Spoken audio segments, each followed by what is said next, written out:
В центре Якутска прогремел взрыв. ЧП произошло в одной из квартир жилого дома по улице Петра Алексеева.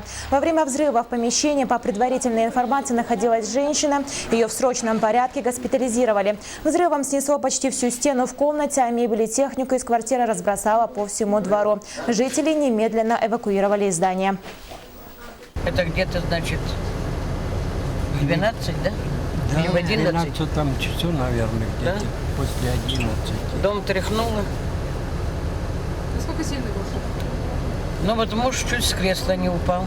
Дверь заклинила. Молотком этот засов открывали. У счетчика дверка открылась. Но мы не пострадали. Слава Богу.